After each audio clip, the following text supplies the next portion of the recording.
Hi, everyone. My name is Carl Takei, and I am one of the co-chairs of Tsuru for Solidarity. And right now I'm speaking from my living room in Brooklyn. And I'm going to go around and ask everybody else on this uh, Zoom call, I guess, to introduce themselves.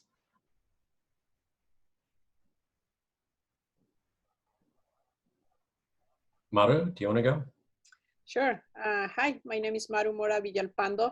I'm in Tacoma, Washington, and I'm a member of La Resistencia grassroots group here fighting to end detentions and deportations in our state and hopefully in the rest of the country. Barbara? Hi, my name is Barbara Suarez Galeano. I use she or they pronouns. I'm the organizing director with Detention Watch Network, which is a national coalition of organizational and individual members working to abolish immigrant detention in the US. And I'm calling in from La Villita here in Chicago. And Satsuki? Hi, my name is Satsuki Ina. I am a third-generation Japanese American. I use she, her pronouns. I'm here on this Zoom call from Oakland, California.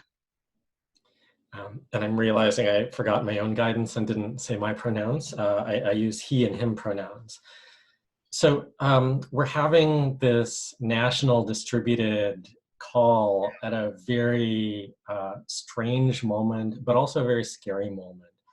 Not only for America and the world at large, but especially for folks who are locked up inside detention right now. Maru, can I ask you to describe some of what's going on inside ICE detention right now? Yeah, we've been in touch with a lot of different groups throughout the nation, not only us, right? Trying to make sure that we know what's going on, and we're in touch with people in detention. What we heard not only from the detention center in Tacoma, but across other detention centers is people don't really know what's going on. ICE agents and guards from the mainly private detention centers where most people are at, and we're talking about nearly 40,000 people across the nation detained right now, don't know much.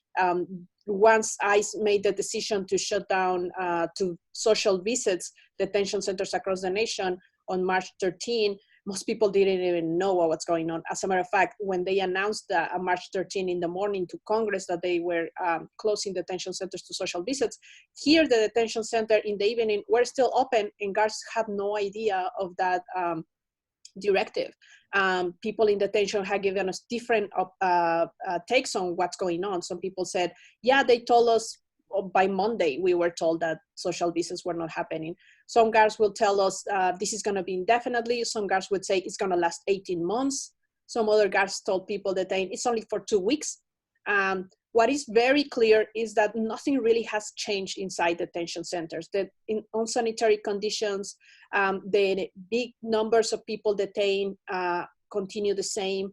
The same access to soap, it hasn't really changed much. So for example, one unit, there's different units in every detention center, so they call them pods.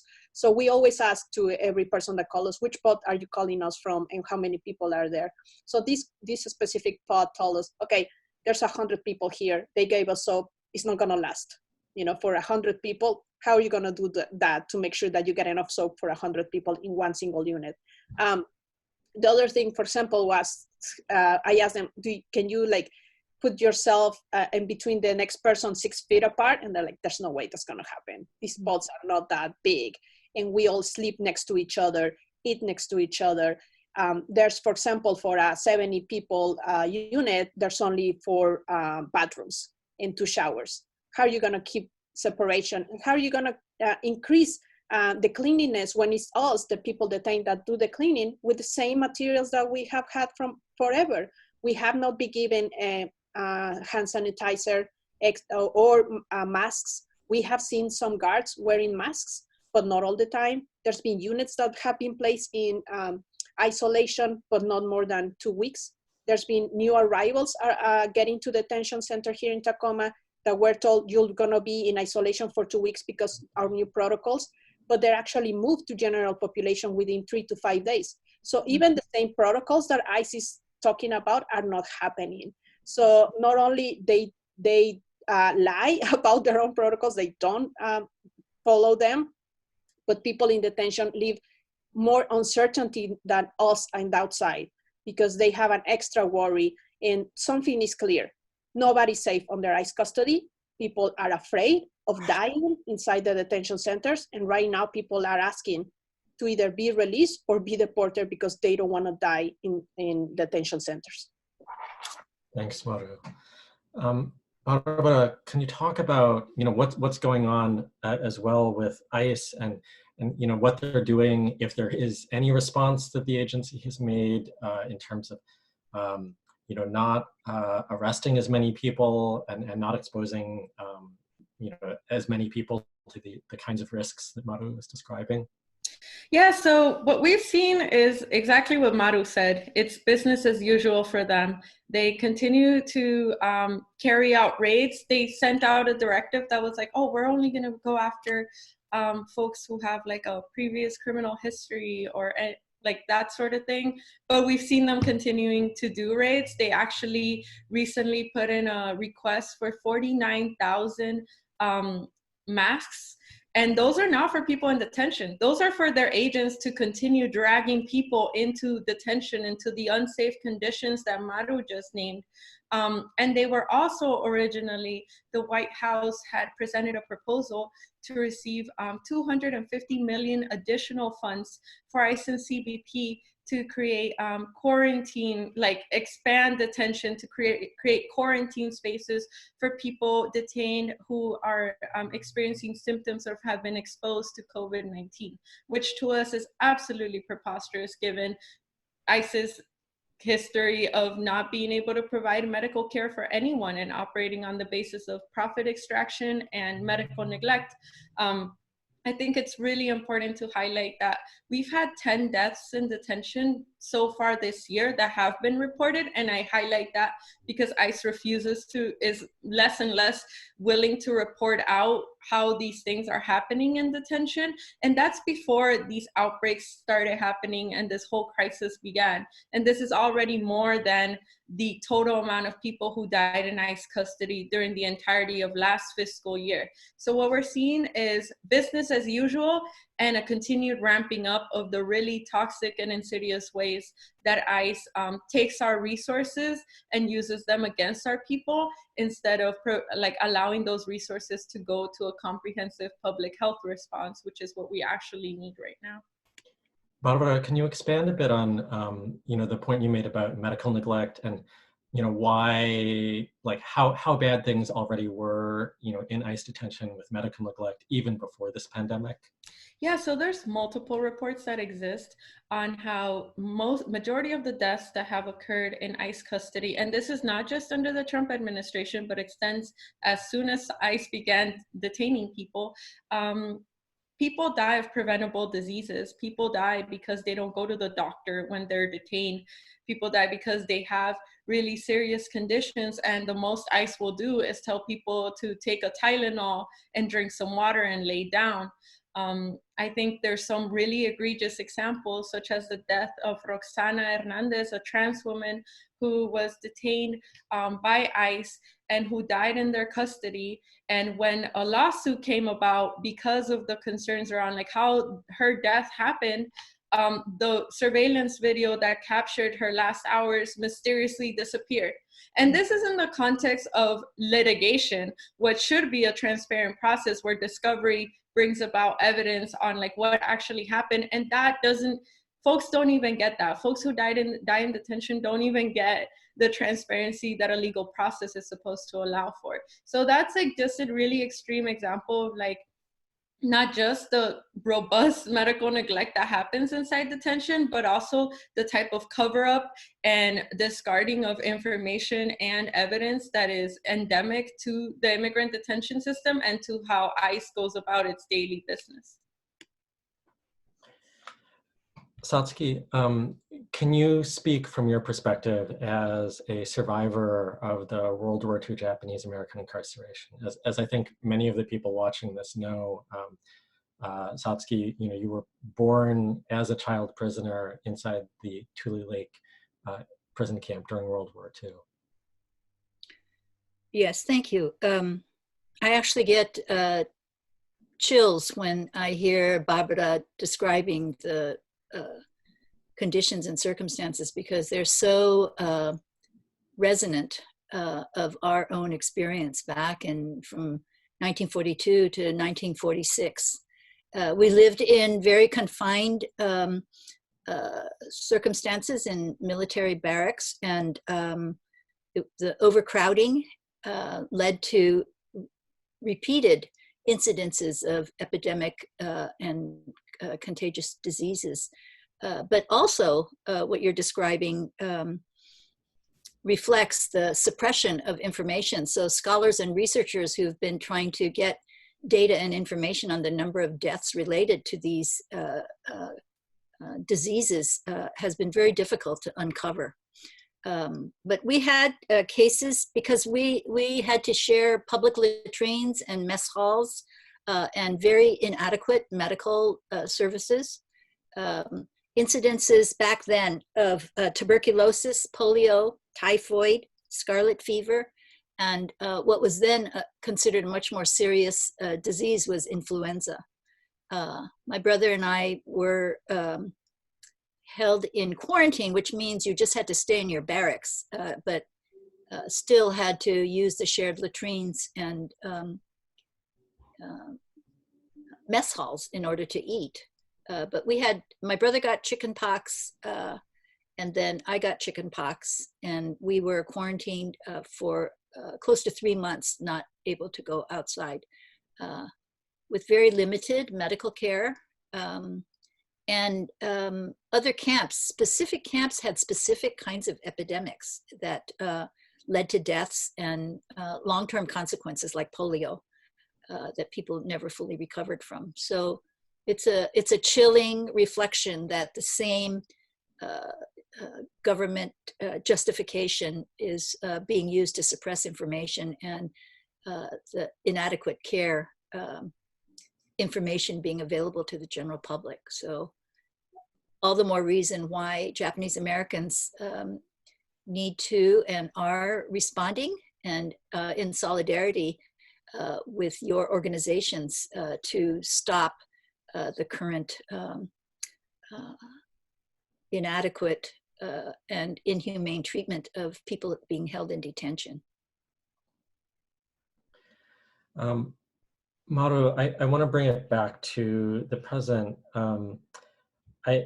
There was an interview recently with John Sandwyk, who was the acting director of ICE during the Obama administration. And he said that there is a real risk that coronavirus will spread like wildfire inside detention, and that people should be released from ICE detention as long as they've never been convicted of a serious crime. And I want to ask, does what this former ICE director said go far enough? And if not, why not? Yeah, of course not. I mean, he's part of this machine that was built and left on the hands of the biggest fascist, xenophobic, racist president we have ever had. And so he is really at fault. He should be apologizing for what he permitted and allowed to have nowadays. For me, it's too late that he came out and said he agrees some people needs to be released. Nobody should be detained. Nobody should be in cages, period.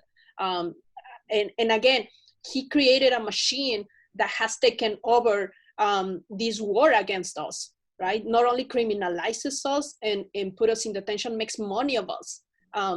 It's so pandemic, the rawness that ICE has gone to, the levels, the extremes that ICE has gone to. Let's just remember that it was under Obama that the first family detention centers started. Children have been under ICE custody way prior Trump. So it's not like, now Trump is the bad guy and let's go back to Obama times. No, we shouldn't be to any time of detention at all. The fact that outbreaks already happened under Obama tells you that the conditions have always been there. detention centers were built with this in mind, with the mind that we're gonna make money of these people, whether they survive or not. So it's not about people, it's about profits, and it's about power. It's about control of our communities. And so when he says, let's allow for some, but not these bad ones, he continues the same rhetoric that is the excuse to create these monsters in the first place. I always remind people that we supposedly live in a country where the criminal justice is, it's a great democratic process that we have, where, you know, if you were detained and arrested, you still could fight for your innocence, right? You're innocent until proven guilty. For ICE, that doesn't apply, because even if you're in the process or fighting for your innocence, ICE takes you away from that process, and for them, you're guilty, regardless of where that process in the criminal justice system was at. At the same time, for those that went through the criminal system, and if they really had a debt to pay, because let's remember that the criminal system is already problematic, right? Most people end up with criminal records because they're poor, not because they're guilty. And so supposedly we live in a society where there shouldn't be double jeopardy. You shouldn't be tried twice for the same crime. Yet ICE utilizes that to excuse your detention. So no, nobody should be detained. Everybody should be released. Those places should be empty. And all those people that were part of creating this monster that we're facing today should not only apologize, there should be a reparations process, because they should pay for what they've done. And for us, it's really important. There should be a process on how people get released, because there's an urgency right now. We have an emergency in our midst. We shouldn't be waiting for people to die from the virus. They should be released, those that are at the higher risk, and then everybody else. So we should never fall for the rhetoric of the good versus the bad immigrant. That needs to stop. And I want to ask you, like, there's one of the important organizing principles of the movement right now is that we should be led by those who are in ICE jails right now and those who have survived detention. Why is that important? And what are those movement leaders saying about the, setting up this dynamic of freedom and survival only for some? It is critical, because then we're not gonna really win. If we're not following the leadership of those that really have the experience. Those that have the experience are the ones that know the solutions better than anybody else. We cannot replicate the experience of others just by reading or listening to or watching. We have to have that experience. So every time people call us on the phone, I always explain to them, we're like you, but we're not detained. So there's a difference between you and I. We're the same people, we come probably from the same place, but you have the experience, and nobody but you can tell us what is that we should be doing and how to get there. Because once we realize we shouldn't be leading, we should be following, it also creates a humbleness that is really a lack in capitalistic society, right? Capitalism is about individualism and selfishness. This idea there's not enough for all of us, that you should always be careful from your neighbor, be afraid of everybody. When we allow for others to lead us, we really challenge how things are done in the United States in the first place. Just yesterday here in a county jail, like about 5 or 8 people escape from the jail. And there's a video of people literally jumping off a fence and running away as fast as they can, because they say they're running away because they're afraid of dying in the jail, because in the jail there's already a case of the COVID-19.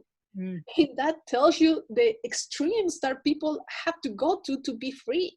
So if we don't follow their leadership, we might end up doing more harm than good.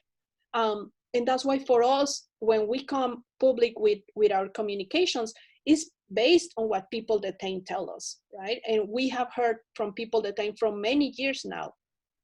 And we believe that if we are to really end the system, to really have those walls crumbling down, it starts from the inside. It's not going to start from the outside. It does need the support of those outside, but really the beginning is in the inside. Barbara, I want to ask you, I think 2 questions, but first, Maru mentioned, folks inside a county jail and their fears of coronavirus. How does all of what's going on with ICE going about business as usual fit into the context of mass incarceration generally, and also how some prisons and jails and authorities in the criminal legal system are responding to coronavirus?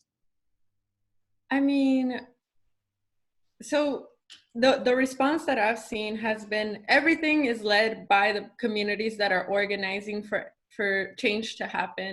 Obviously, the people who profit and make a living off of sending people to cages indefinitely and trapping them and entrapping them are not the ones that are going to be looking after their best interests. So the victories that we've seen, which like there's been a reduction in the jail population and the amount of people being detained in multiple places across the country, including Ohio and California.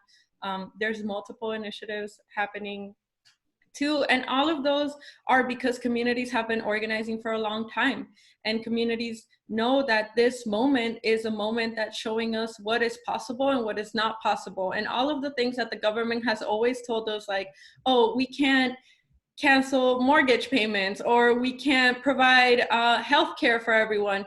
All of that facade is peeling back to show us that in a moment of crisis, everything is possible and we should demand everything. So the movement against the criminal justice system and against the mass incarceration of folks are really leading the way in showing us that we could push on sheriffs, on judges, on elected local officials to make sure that they're not dragging more people into detention and into incarceration, that mass incarceration, be it of immigrants or of other folks in the country, is a public health matter and it affects all of us. So I think that's like one of the greatest gifts and contributions that that movement is making in the moment, is showing us that like we don't need to be jailing people for a community to be safer. What we need is a comprehensive public health response and a proper safety net, economic safety net for working people who are the ones that create value and drive the economy at the end of the day.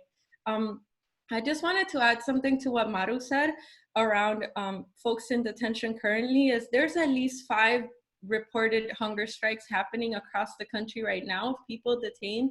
And I think that speaks not just to the courage and like valiance of people who are detained, who know what's at stake and know that like by refusing to eat, their bodies are going to be more compromised and be in a weaker situation to deal with a virus like this. And I think it's really important for us to highlight that and keep that in mind, to push us to act boldly, creatively, and in a coordinated manner to honor and uplift the incredible leadership that people in detention continue to show us day to day.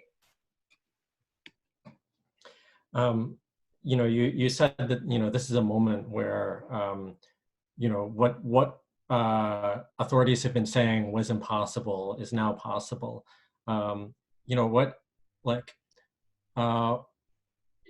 What are the limitations in this emergency, that might or might not exist on ICE when we say, yes, release everybody who's in detention, shut down the detention centers? Should we believe, the John Sandwags of the world about this? Absolutely not. I think one thing that we've said from the beginning of all of this is ICE always has the discretion to release everyone. And they have chosen to keep people caged up because it's profitable and because it's a use, like a reverting of our tax dollars for their own benefit and for a xenophobic agenda. So I think that this current moment shows us exactly that. It shows us what our communities could be using the $4.4 billion that ICE gets for enforcement and detention operations. What if that went to our communities instead? What if that went to helping us stay alive and informed in this context? So again, yeah, I think this is just peeling back the facade that the government feeds us to show us that one, detention is not necessary, it's a public liability, it's a risk of public health, and it's an absolute misuse of any public funds. Thanks.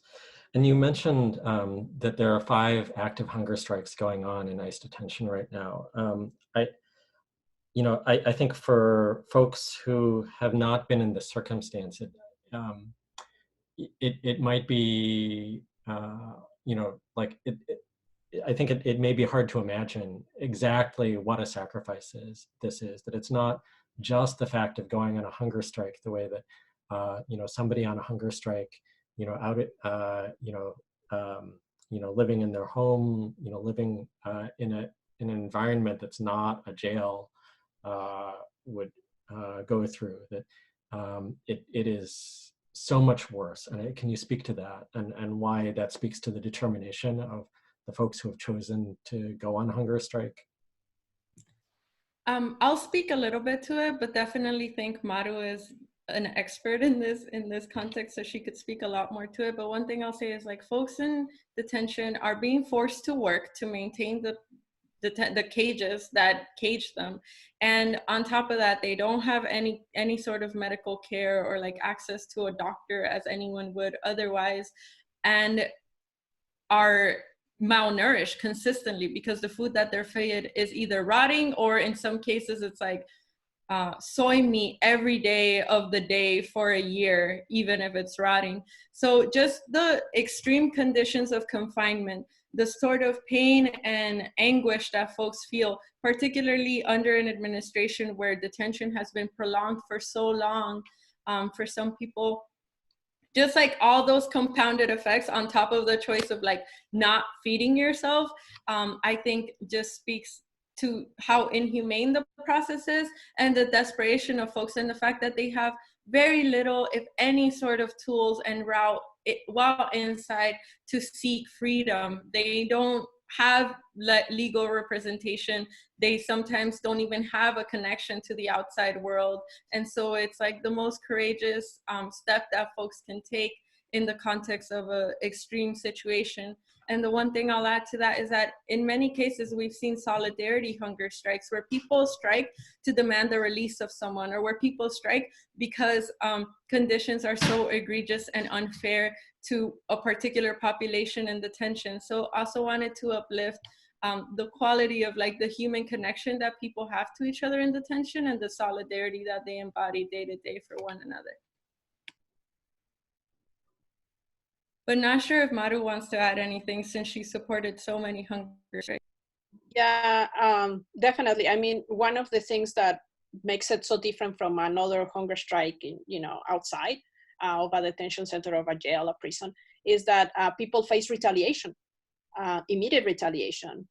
We have seen anything from, a black eye to people being beat up, pepper sprayed, and then sent to hot showers, put in isolation, transferred, or even deported.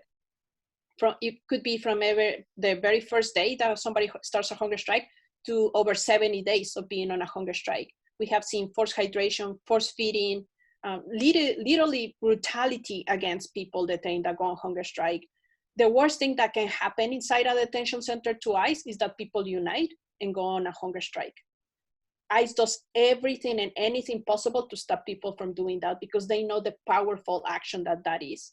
And people in detention, being in such a disbalance of power, where you have no power whatsoever in a cage, yet find a way to grasp a little bit of power through such an action, shows you the desperation that people go through and how they cling to their humanity and the dignity that they deserve. Because the detention centers are made to destroy people's dignity and people's spirits. And people, when they fight back and they bring that back to a movement, not only to their individual cases, but to an entire pod, an entire detention center, an entire region, it shows you that we are more resilient than ICE will like us to be. And so that's why ICE will continue fighting back against hunger strikes, and they will do everything possible for people not to be united. That's why in detention centers, people are divided by levels of security, by colors. So there's this psychological also division and terror against people to detain that want to speak up or do want to take an action. So a hunger strike is really the most powerful element that you can have in a detention center. And that's why it's so important when somebody goes on hunger strike that the communities around them support them and support them for the long term, and use this as a tool for the longer fight, which is to not only get people out of detention and win their cases and they can stay in the country, but we should also fight for dismantling the entire detention and deportation machine.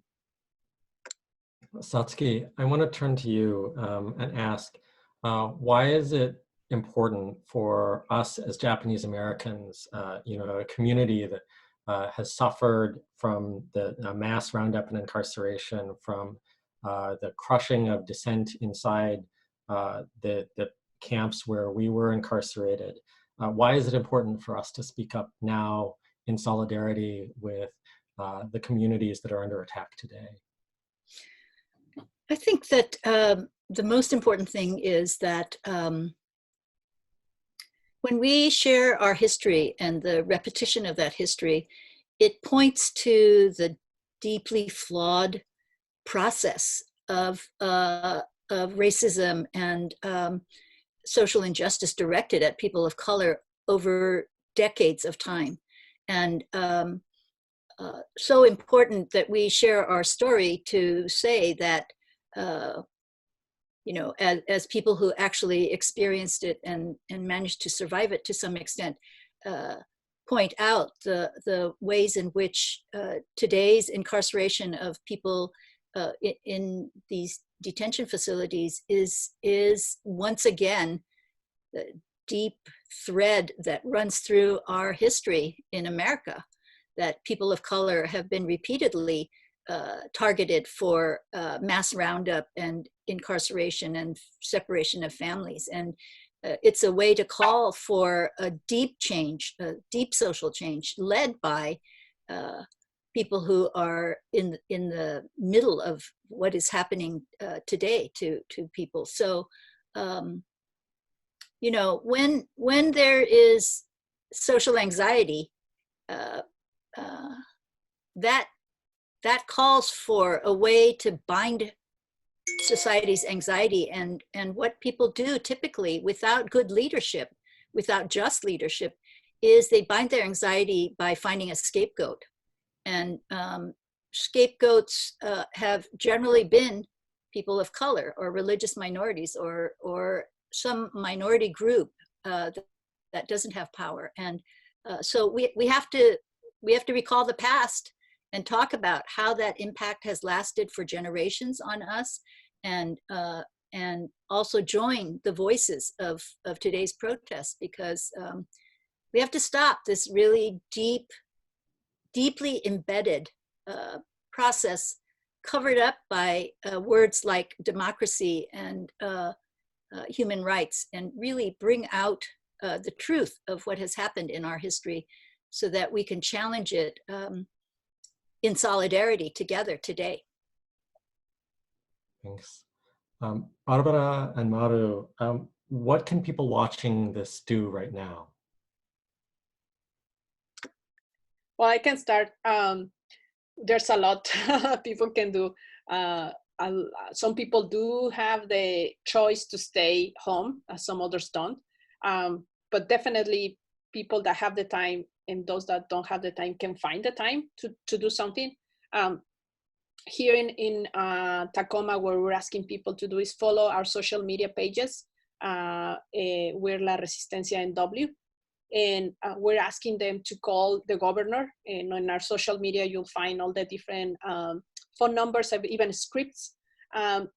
We want people to call the governor and say, don't give us excuses. The detention center is in your state, whether you like it or not. You are responsible for those people. They are Washingtonians right now. They didn't choose to be Washingtonians, but they are, for those that came out of this from other states. We also want people to let us know if they get to talk to the governor, what was the response? And not to take sorry, I can't do anything. A lot of people have been sending us their responses that say, they responded this, they say they couldn't do anything, but I told them, you have to find a way. So that's really powerful, because it shows that we care. And it shows that we have the responsibility to do something. We're also asking people to call ICE. because they shouldn't be let off the hook. We know they're not gonna do anything, but they shouldn't just enjoy their, easy reign of torturing our families. They should be called out. I know there's gonna be a lot of actions happening throughout the next week, and we're joining with a lot of the different actions that are going to be happening around the nation. We also want to see a lot of young people being creative and showing us how they use and utilize social media to, at this moment that we can go outside and do mass mobilizations. A lot of young people are really good at getting something viral, right? So we're asking young people to reach out to us and say, oh, I have this idea of, this new app or this video.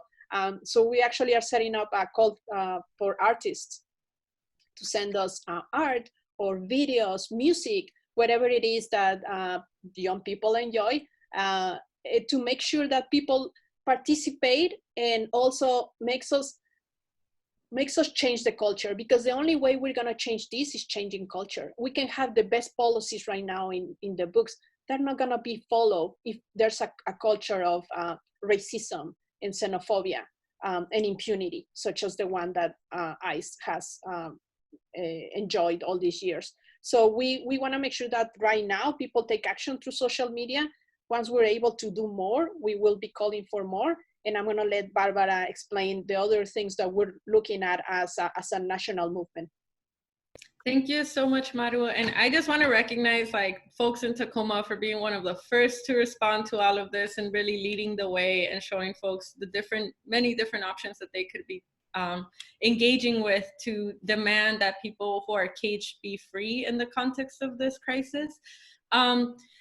We created a toolkit that you could find at bit.ly/freethemall toolkit that could be found on our Instagram page and on our Facebook. I'm pointing folks to that because that has a really clear rundown of the different targets you could have in your locality as it relates to getting people who are in ICE custody released. But it also talks about how do you organize your community for a mass release? Because we should be thinking about those things as well. It's important to think about, if we're calling to get people out of ICE detention, what are we doing to welcome them and to make sure that they're being healthy and held by their community as well. In line with that toolkit also includes calls to action from folks who are fighting at this from the criminal justice side of things, which is super, super crucial and really important for us to remember in the context of this current fight. Before it and moving forward, we have to dismantle all cages and not treat anyone as expendable. And the other part that I wanted to highlight is budget negotiations are happening right now in Congress. And originally, the White House, like I mentioned, wanted to direct funds to ICE and CBP for them to be able to quarantine people. That clause is currently not being negotiated on, but we know the Trump administration and any administration will take the opportunity to sneak really toxic funding things into there if we allow them to. So definitely staying vigilant on that, making sure you're connecting with your member of Congress to ensure that they're not voting for a stimulus package that includes more money for detention for ICE and CBP. And we're currently working with La Resistencia, grassroots leadership, and a lot of the campaigns that are part of our Communities Not Cages campaign to develop a potential national week of action, where the point is to have folks plug in however it makes sense from their locality based on whatever targets are movable for them. Because, in some cases in Washington, fortunately, their governor is someone who is more of a movable target than for folks in Texas. So having that analysis and connecting with others and understanding the political context that you're in and who are the secondary targets that could deliver that the result that we want for us is really important. So definitely stay plugged into our social media, our Instagram and Facebook accounts as we develop this week of action proposal. So you could plug in, but share out and check out our toolkit, because that has a lot of options and a lot of folks to plug in with. And there's also a Spanish version of it for folks. So those are our main calls to action right now, but always encouraging what Maru said, culture is a huge part of everything, and particularly of movements for justice. And right now we have to be super creative in how we engage, because the usual route that we would take is not a possibility. So it requires us to be much more flexible and learn from each other and really brainstorm together. And for anybody who's been trying to frantically write down all of these links, we're going to provide them on the social media posts where we're sharing this video out. So you can click on both the links that Barbara and Maru mentioned. So I think, you know, we're I'm running a little bit low on time, but I just want to thank everybody for coming together in this moment and you know, showing the path of like what we can do at this moment of crisis to help people who are being brutalized by ICE's decision to just go about business as normal in the middle of this pandemic. So I really hope that everybody who's watching this is going to follow up, take these actions, and you know, do like what they can to practice solidarity and to provide the assistance that people who are locked in cages right now need from us, and to help build those movements inside the walls. I don't know if there's anything that any of the three of you would like to add before we sign off. I just want to thank you, Barbara and Maru, for your tenacity and inspiration and your toughness. You're great leaders and a real inspiration to all of us. I just am so grateful for the work that you're doing. I wish we had you when we were in detention. I just want to say, for people in detention, when we did the Tsuru for Solidarity back in February, it was, it just gives me chills again. It was incredible when we explained to them, you know, there's a whole community of Japanese Americans here with us. And they were like, what? Japanese Americans? Like, why? And we told them, you show us unity from inside. You gave us the example inside where you all came together regardless of nationalities, background, ages. You all came together. Now we're trying to emulate you and do the same outside. So as inside ICE hates unity, obviously they hate it outside. So we are, I think we're getting stronger and stronger, and we're really, really happy to be working with Tsuru for Solidarity. And we're looking forward to having more communities to join our fight so we can win faster, because this moment that is so critical can be a moment for great changes or terrible changes. Right. It is up to us if this change is the change that we need. Thank you for that. I really want to echo what Satsuki said in terms of feeling very fortunate to share this space with such powerful freedom fighters, but also really want to underline the fact that this is a fight for the long haul, and what we want and what we're fighting for is not going to happen overnight, and we have to stay consistent and hold on to each other and trust each other, but be bold and very strategic in executing our vision, because we don't want unintended negative consequences for people caged. And that's what happened when people caged and people who are living the consequences of the system are not brought into these conversations and into leading the work that we're trying to take on. So just want to underline that and share like my excitement for the moment right now, because just as it's really urgent and scary, there's a lot of opportunity, and we could change a lot of the narrative around what the state provides for us and what it doesn't, and who is actually creating the resources and the wealth in this country. All right, thank you, everybody. I'm glad to be in the fight with all of you. So again, all of those links that everybody mentioned are going to be posted along with the video, and you know, get out there in whatever way you can. Thank you, everybody. Thank you.